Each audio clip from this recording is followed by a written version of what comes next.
Hello everyone, welcome to our sew along. Today is a day that we're going to start a new border, and I've put our previous borders on behind me, and I've also added a gold inner border, and you can maybe see behind me that I will eventually add another gold border on the outside. So that's kind of what mine is going to be like. I decided since I used the background, the black background, I wanted to be able to see only the background. And if I'd used a black border the way I had planned, it would just kind of get lost. So I wanted that migrating geese border to kind of float in between the two borders. And in my picture last week, I think I had red. And I decided I liked the idea of repeating gold. Now, it's not the same golds that I have on the center of my quilt. I'll go back to the picture where you can actually see the quilt behind me. Also, I put all of my combination units that are in the center of that medallion. I put all of them with that little black triangle on the outside of that so that it creates kind of an interesting little edge on that medallion. So today we're going to be doing a turkey tracks block. Before we do that, I have a couple of things to share with you. First of all, since it's the first of the month, this would be a good time to clean your machine. I actually cleaned mine over the weekend. So you want to clean out any dust and lint and then oil according to your machine manufacturer's instructions, because your machine will last a lot longer if you keep it oiled properly. The other thing was last week I took out a seam on the migrating geese, and I had told you that you're going to need to take out, I'll show you what I'm talking about here. On the migrating geese, remember I had one segment where I had a color and a background, and I said you're going to take out the seam, so that will be your starting triangle. And somebody posted, how on earth did you do that? I didn't even see your hands move. And it occurred to me that maybe we should talk about unsewing, because if you sew, you're also going to have to unsew. So I have two ways. I'm going to turn it over so you can see the stitches. When I was a kid, my mother took out seams with a razor blade. Now, she did not quilt. She was a seamstress, and she made clothing. And she would get started, let me peel this apart, and she would peel this and fracture a stitch with her razor blade and peel that. The only problem with doing that when you're quilting is you very likely have some bias edges, and if you peel and stretch on those pieces, you can distort it to the point that you can't use it. The safest way to take out a seam is to break every fourth or fifth stitch, and just take your seam ripper and go across and break every fourth or fifth stitch. Then you can flip it over and just lift up that, I'm too close to the needle, see if it'll focus. You just lift that layer on the back. I'm too close to the needle, it didn't show you. So let me do it again. You just break every third or fourth stitch, and as you're breaking that stitch, it just makes it easier to flip it over and grab the bottom layer and just pull up on that, and it'll just break that thread. What you saw me do last week was not that. I'm just going to continue doing that on this particular one, and I'll take out the next one and show you what I did. This is the least likely way to remove stitches without distorting your fabric and without running the risk of cutting something on your seam, on your fabric. Because sometimes if you're not paying attention with your seam ripper, you can actually cut the fabric with your seam ripper. So I've broken every third or fourth stitch, and I'm just grabbing the thread from the bottom and just pulling that out. And once you do that, then you can just lift it off, and I haven't distorted the edge at all. This edge is biased edge, And this edge is also a bias edge, so that's why I need to be very careful. What I actually did last week, I'm going to turn it over so you can see this. If your seam ripper is nice and sharp, which mine is, let's see if I can get a little closer without distorting the picture. Okay, Tony says she can see that. So I'm going to break 3 or 4 stitches into the edge of this seam so that I could, if I wanted to, I could actually start peeling that apart. Let me show you. And I didn't do this. I just kind of did it so fast and didn't even think to say anything about it. So there's where I've opened up that seam and started it. Now, a couple of things. This is risky because if you're not careful, you can actually poke the seam ripper through your fabric, and then you'll be cutting a new piece to replace it. The other thing is if your seam ripper is not sharp enough, this just kind of tugs and it's just very annoying because it doesn't work well. But if you have a nice sharp seam ripper, you can put that little hook from your seam ripper right underneath your stitching line. I'm trying to pull this back so you can see what I've done. I've got the little hook on my seam ripper underneath my stitches and the little ball on top of the stitches. Now you can't see it, but that's where my seam ripper is, and I can feel that with my fingertips. And then I'm just actually holding the point of my seam ripper between my finger and my thumb like that, in between my seam, in between my fabric. And I can slide that point of, and I've got the seam ripper that's not very sharp. There you go. My other seam ripper got moved. Tony's going to trade me. It's the same seam ripper, it's just that I happen to know this one's sharper. So as I'm pushing through there, I'm actually just pushing this between my fingers, in between the fabric. And that's working a whole lot better. And I can just push through there. Now, when you get to a seam, a cross seam, you want to be careful because sometimes you can get that misaligned and then it's harder to get it through without slashing something. But you can see I'm already through that seam and I didn't distort anything. Now, here's the catch.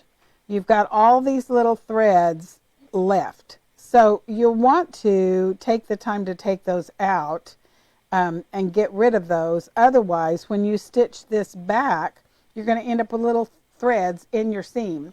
And you can actually get them out later. It's just sometimes those get trapped into your seam and it's harder to get them out. So if you can get them out now before you restitch this, you're going to be happier. So it does make a mess because then you've got all of these little threads. But only try that if your seam ripper is nice and sharp, and be cautious because that's the time that you might actually rip your fabric. Okay, so today we're going to be doing the Turkey Tracks block with the split Rects tool. So let's talk a little bit about the split Rects tool. First of all, I'm going to go to a chart that kind of explains the shapes that are in the split Rects unit. A split Rects is a rectangle with a diagonal seam from corner to corner. And there are 2 types. You can see unit type 1, and I call that left leaning because it leans from the bottom up to the top left corner. And unit type 2, I refer to that as right leaning because it leans from the bottom up to the top right corner. So if you're making a block that needs to lean a specific way, you have to pay attention to how you layer your fabrics, because if you want all of your units to be left leaning, then you're going to have all of your fabric for your pink and your purple. If you were doing these 2 colors, all of your fabric would be right sides up. If you want it to be unit type 2, where it's right leaning, you're going to have all of your fabric face down, right sides down. And let me show you the block. I put it back behind me where you can't see it. So let me change cameras. There's our Turkey Tracks block. And on this, you have all of these are Excuse me. I knew that was happening and I couldn't stop it. Okay, so you have all of the ones in this particular block are left leaning because they're going from the bottom up to the top left corner. It could have been right leaning. Let's just cover this one up, where it went from the bottom up to the top right corner. And I could actually put those together in the same block. I could either make it look like that, or I could make it look like that. So Turkey Tracks block actually are all leaning the same way. And these are all left leaning. So we're going to actually make two blocks that are red. I'm going to make red. You may make some other color. One of my blocks, all of the pieces are going to be left leaning, and the other block, all of my pieces are going to be right leaning. Now I tried this scrappy because you know I like scrappy, and I'll show you a picture later where all of these were a different color. I did not like them that way. So I chose to have all of my block have the same color of claws on my turkey feet. I chose to have the gold in this position. All of the blocks, no matter whether I'm doing blue or green or whatever color I'm doing, all of my blocks have gold in this position. It has my black print for the center and then the background pieces. So that's how the block is constructed. So we're going to talk a little bit about how I get that, the pieces I need to make my split Rex unit.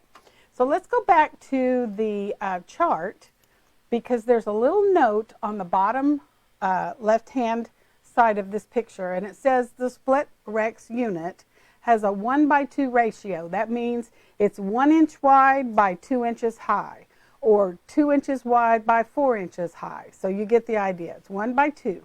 So to determine the size strip you need to start with, you add 1 inch to the length of the finished size you want for your unit to be. So if your finished size is 1:2, like these Turkey Track blocks, then you start with 3-inch strips to cut your triangle pieces. So that means that for this unit, this one hasn't been trimmed yet, but for this unit, it's going to finish 1 inch wide by 2 inches high, and I need 3-inch strips to cut those pieces. So I've got some fabric over here laid aside so we can talk about how to cut it. Now, I actually cut my background pieces from yardage off the bolt because I want my background on all of my pieces to be the same fabric. Now, if you are using scrappy or you're using fat quarters, you can actually do this as well. But here's what I did. Let me find my regular ruler. So this is the way the fabric came off the bolt. There's my selvage on this side. Here's my fold. The selvage on your fabric cannot be trusted to be straight. So you want to make sure, let me grab my gray mat so you can actually see that. You want to be sure to layer this so that you're measuring from your fold line to straighten it up rather than from the selvage, because it's likely not straight. The first thing I'm going to do is line up this, and I've actually got this laying on the edge of my mat just so I can straighten up the edge, and I'm going to just cut off the end of this so I can straighten this up. And this is how I did all of my strips. So I've got that straightened up, and I'm going to cut just the edge just so I know that this side is nice and straight. It's perpendicular at a 90-degree angle to my two fold lines, because I folded my the fold from the bolt up to meet the selvage, and now I have a second fold down here. So those actually need to be parallel. Then I'm going to find the 3-inch line on my ruler and make my cut. There's my 3-inch strip.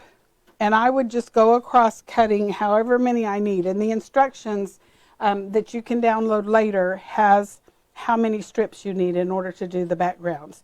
You're going to be making 8 Turkey Track blocks if you're doing the border. And I'll show you where they fall in the quilt in a minute. So here's a 3-inch block that I've cut, or a 3-inch strip that I've cut from the selvage across the fold to the other selvage. So it's about 42 inches of usable inches. So now this is a piece of a fat quarter that I was using for my blocks, and I folded it. This would have been the fold on the fabric where we cut the fat quarters. There's the selvage. So I'm actually going to measure from the fold side because the selvage can't be trusted to be straight. And I'm going to, this is actually what I usually do. I need a 3-inch strip. So I'm going to measure over 3 inches and a bit because I can straighten up this edge after I cut my 3-inch strip, and I'll show you. Because I rarely use a mat that has any lines on it, so I'm actually making sure I'm straight by putting my horizontal line on the fold, cutting a little bit bigger than I need, and then I can just twist this around and clean it up to 3 inches. Now, if I need more than one strip, this one's already straight because I just straightened it up when I made this cut, so I can just go across to the 3-inch mark and cut again. I'm not going to because I don't need that for my project. So now I'm going to cut the pieces I need for my triangles. The shape I'm after looks like this. It's actually a very similar shape to the side triangle of a V-block unit or the side triangle of a corner beam unit if you've used any of those tools. So because I happen to be making a block that is right leaning and a block that is left leaning, I need an equal number of triangle pieces that are left leaning and an equal number of triangle pieces that are right leaning. That means I can just keep my fabric folded the way it came off the bolt or as I folded it from my fat quarters. When I make my cut, I automatically get one of each. And that's the most efficient way to cut this particular thing. So here's my tool. On this, I'm going to be using this angled side and this bold solid line. There's a couple of things on here that I find very helpful. One thing is, it tells me if I'm making 1 inch by 2 inch finished units, I need my strips to be 3 inches. So you don't even have to memorize that. It's right on the tool for you. And I'm going to actually cut off the end so I'm straight. And it just needs to be reasonably straight on this particular point. Now the line here, the bold solid line, is going on my cut edge.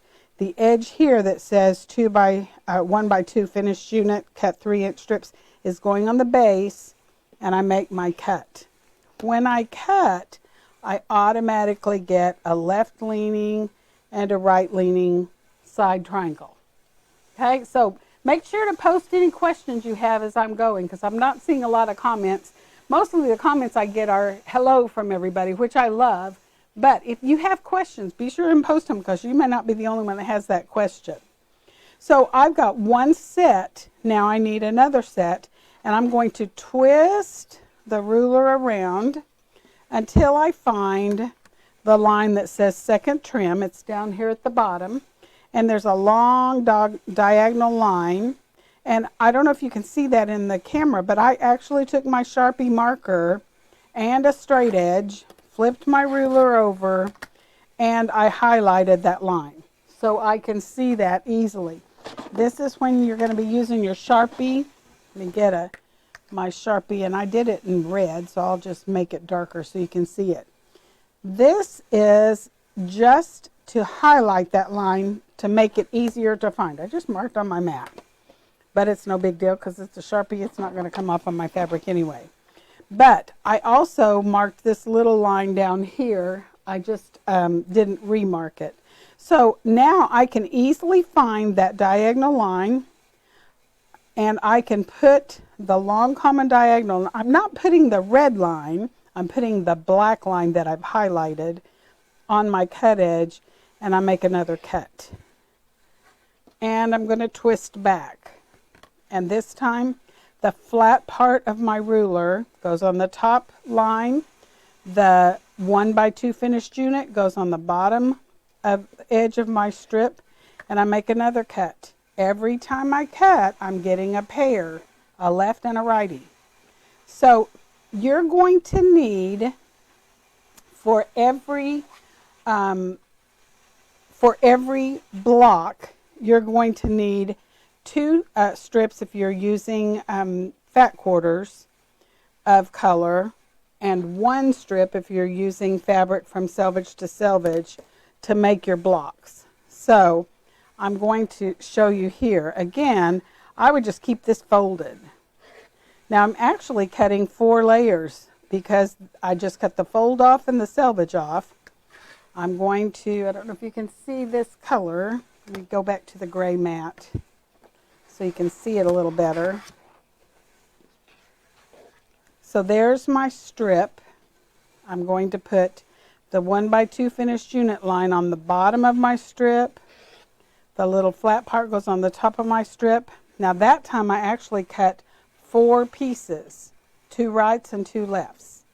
Then I'm going to twist around and line up that highlighted black line on my cut edge, and the little line goes on the bottom, and I've cut another 2 pairs of strips. So you just keep working your way across, cutting all the pieces that you need. I'm going to get them out of the way because now I'm going to show you how I stitch them together. So because I've already cut a bunch of these, I've got them stacked over at the ironing or the sewing area, and I want to show you how I feel like is the most efficient way to stitch them. So I'm going back to the other camera. Any questions so far? Tony says no. So by the way, be sure and look at the tutorials online that show you how these tools are used. If you need it, if you have any other questions, the instructions that come with it are very good, and the chart that I showed you at the beginning is very helpful. But I know sometimes, repetition helps. So I've got a stack of my background pieces here, and I left them stacked with my 2 pieces, my righty and my lefty. There's my righty and my lefty. I've left them stacked without disturbing them because I am going to put my color there beside it. So I'm going to use my purple just because I have some purples cut. And I'm going to lay them here so that they look like I could stitch them together and they would be a rectangle. So you want it to look like it's going to end up when you put it through your needle. Since I've got my righties and lefties stacked, I can take the top purple and the top background and flip them together. Now there should be a little ear sticking out on the top, and then if you flip this over, you should see a little ear on the bottom. And you're just going to line up that long diagonal edge, and it should be an overlap right there. If there's not, you're going to create a problem for yourself. And I'm just aligning this long diagonal seam. And you don't want to be tugging on it because that's a bias edge. And I'm going to feed that through. Then I'm going to grab the next 2, and I can tell they're both face down, but they're the right ones, because if I flip this over, they're going to overlap. Now, if I happen to grab 2, and this is what they look like, let me grab this one. Something's wrong. That's not going to work, and you're not going to be able to trim it. So if you can't basically see a rectangle when you lay them side by side, you need to trade them for another pair because they're not going to work for you. So just line that up and stitch across. And I actually started with a fabric tag. So you want to get yourself in the habit. And you can assembly line sew fairly quickly all of these pieces. Now, by the way, now I've got to match up the right ones since I've disturbed my stack. Here's my right ones.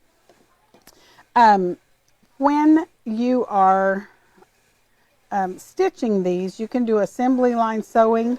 You're going to need 16 split Rex units for each block.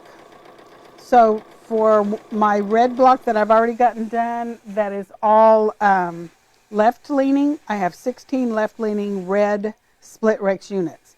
I've also got enough stitched, I haven't trimmed them all yet, but I've also got a whole plate of right leaning red units that will make my other red block.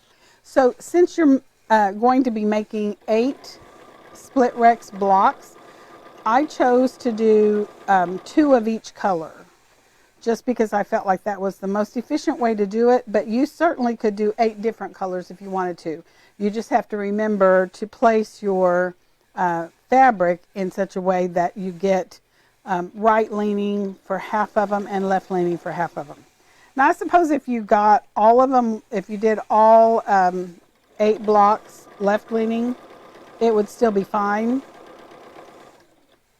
I just liked the idea of having 1 of each, especially since the way you cut the triangles, if you have the fabric folded together still, you automatically get half and half. So,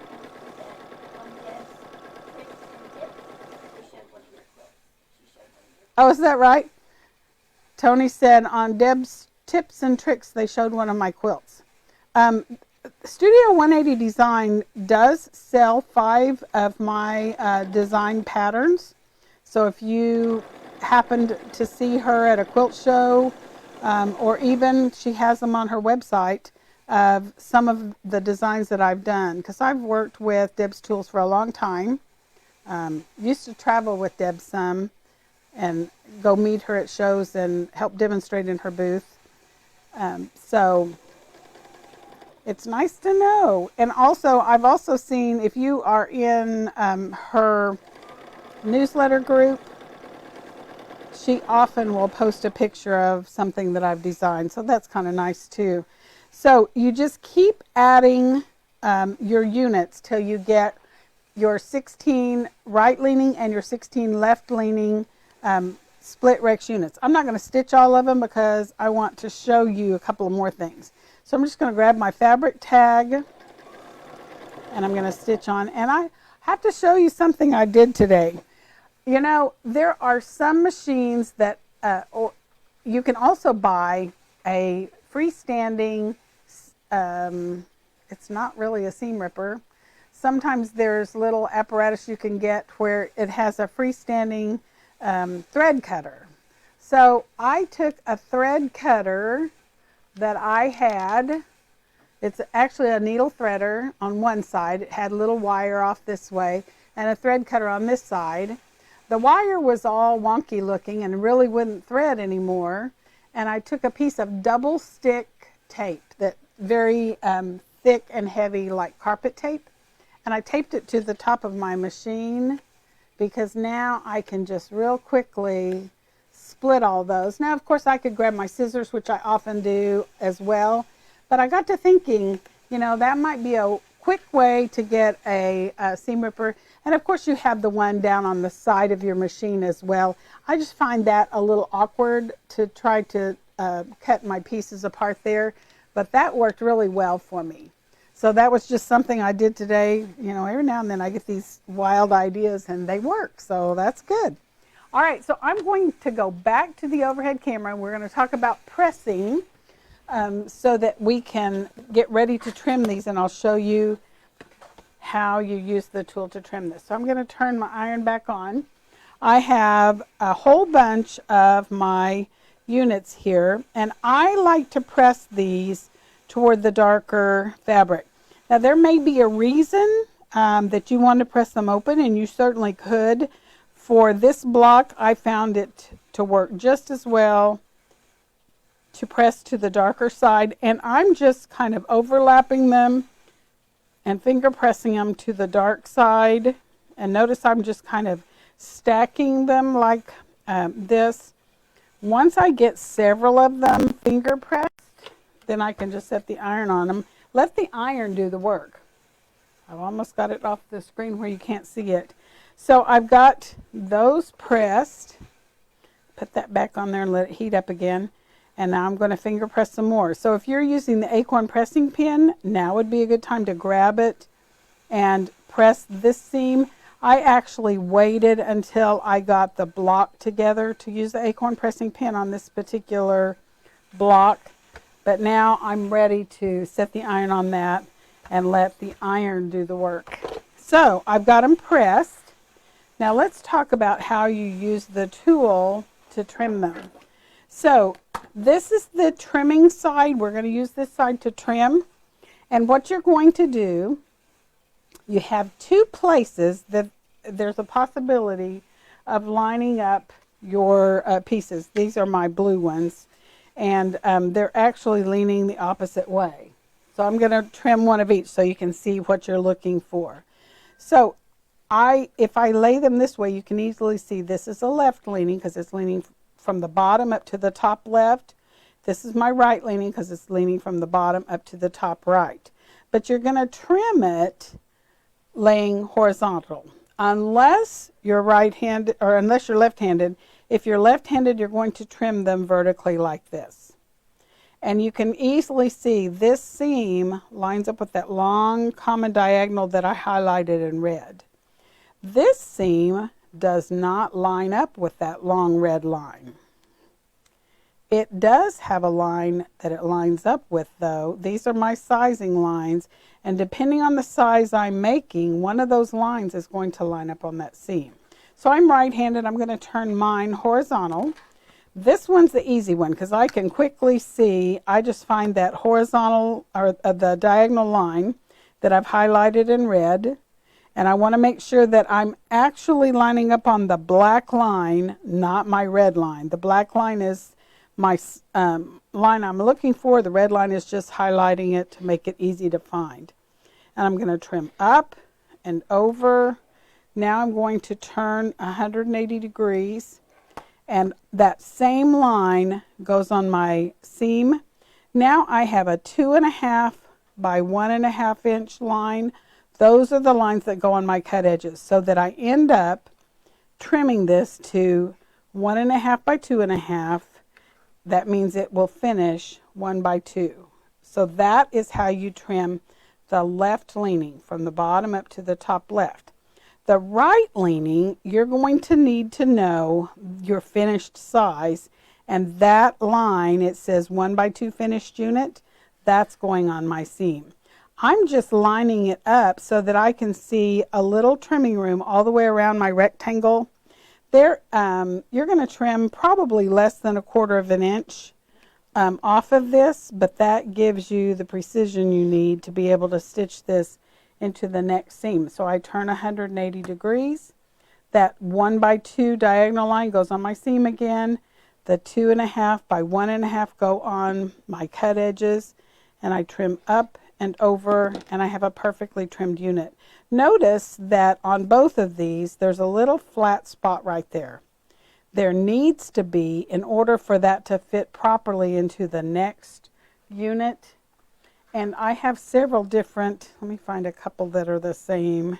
There's another right leaning, so I'm going to trim this real quick so I can show you how to stitch them together and what to look for. So I'm trimming up and over and line up the 1.5 by 2.5 inch lines on the edge. The diagonal 1 by 2 finished line goes on the seam, and there is my right leaning units. So I'm going to stitch these together, and I'm going to take this to the ironing or the sewing surface, and we're going to talk about how to decide what to stitch and where to press and what to line up.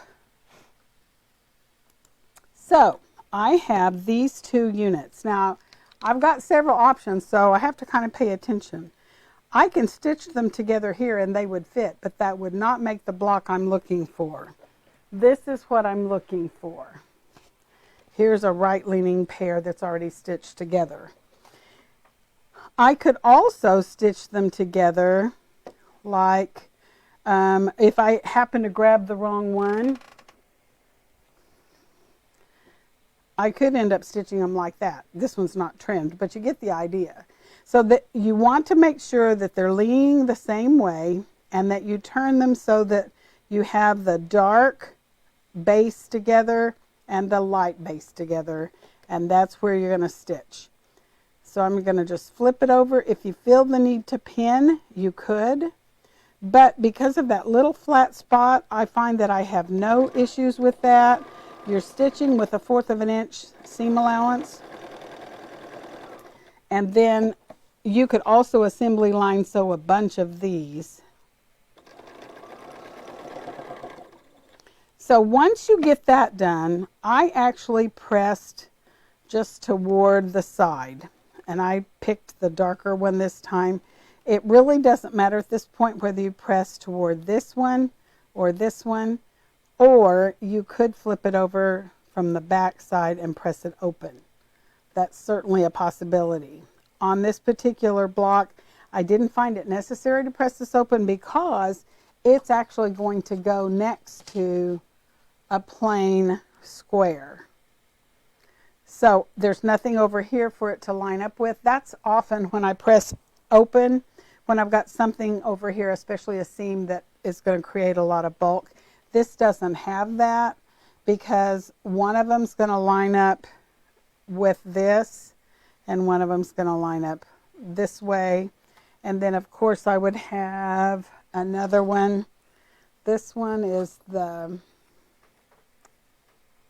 would be right leaning. So that would be how this would be sewn together, and you would sew this into a 4-patch. So I've got this finger pressed. Let me go back and undo this because I've got it pressed just to the side. So you're actually going to sew together 4 patches that include right leaning, both of them right leaning, or both of them left leaning split Rex units. So I'm going to stitch one to a background square that's actually going to be in the corner of my block, and I'm going to stitch on this, and then this one you're going to stitch to the base of your split Rex units where you have both of them toward the darker fabric. And you're going to do that 4 times because in your block you're going to have 4 corners like this. So you're going to actually do that 4 times. Once you get those done and pressed, then you're going to stitch in the strips, and the strips are explained in your instruction sheet. So you're going to sew a 4.5 by 1.5 inch strip to the in between 2 of your 4 patches, and then you're going to have the same strips on the cross and a 1.5 inch square in the center. So your center can be matching with your claws. It can be a totally different color. They can all be different. If you decided you were going to do, let me get to the right handles. Hang on just a second. There's the Turkey Tracks block, and there's the one that I decided I liked it all one color. I don't think I printed it on the screen here, but on your instruction sheet there is one that I printed out in multicolored turkey claws, and I just didn't like that. You may love it, and that may be how you decide to do yours. So here is where those blocks are going.